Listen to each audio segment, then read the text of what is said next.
Sporne fotke seveda ne obstajajo. Mi pa nadaljujemo s politiko. V Bruslju se je minuli vikend nadaljevala razprava o svobodi medijev, na kateri je sodeloval tudi naš premier Janez Janša. Vem, le kaj bi lahko šlo narobe. Ker naš premier ni le strokovnjak za medije, ampak obvlada tudi multimedije, se je odločil svoj nastop popestriti z izobraževalnim videom na temo medijev v Sloveniji. Vem, le kaj bi lahko šlo narobe. Ker pa v Bruslju niso ljubitelji slovenske domače produkcije, si najnovejšega filma Quentina Janšetina niso želeli ogledati. Ne vem natančno, kaj je v tem videu, ampak prejeli smo ga v zadnjem trenutku. Se opravičujem? Pred 3 urami ste prejeli ta video. Prepričan sem, da so službe Evropskega parlamenta dovolj dobro plačane, da v tem času pripravijo tak kratek video za projekcijo. Kratek video. Gospod Janša, video, ki ste ga želeli prikazati, je dolg 16 minut. Očitno se premier ne zaveda, da se to danes ne kvalificira več kot kratek video. TikTok ima omejitev maksimalno 1 minuta. Instagram story so dolgi 15 sekund.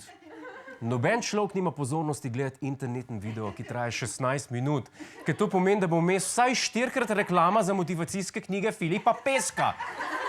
Tega zdrav človek ne more gledati. Edini medij, ki si lahko privošči predvajati tako dolg video, je televizija. Zato bomo zdaj v naši oddaji pokazali posnetek, ki ga Evropska unija ni dovolila. Kdo je najboljši? Kdo je najboljši? Kdo je najboljši?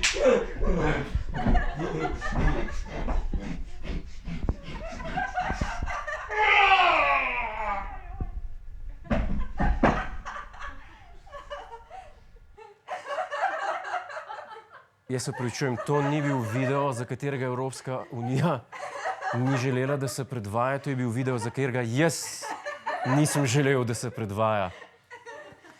Pač tako se pripravljam na oddajo, no, vsak ima svoje finte.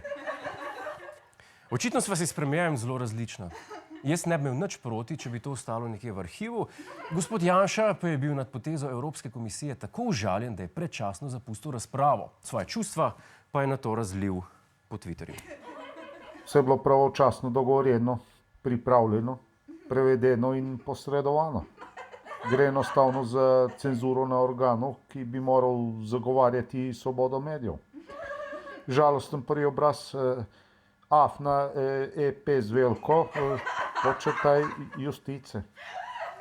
Slovenski premier na to zahteva še odstop predsedujoče komisiji. Kaj točno je pri neobjavi videa gospoda Janša tako razjezilo, ni povsem jasno. Najbolj se mu je zdelo škoda, da se je kot premier ure in ure učil premier. Hej, to je naš YouTube kanal, klikni na ta gumb in se naroči, da boš na tekočem. Polajkaj pa nas tudi na Facebooku in na Twitterju, pa na ulici, pa na kakšnem javnem WC-ju.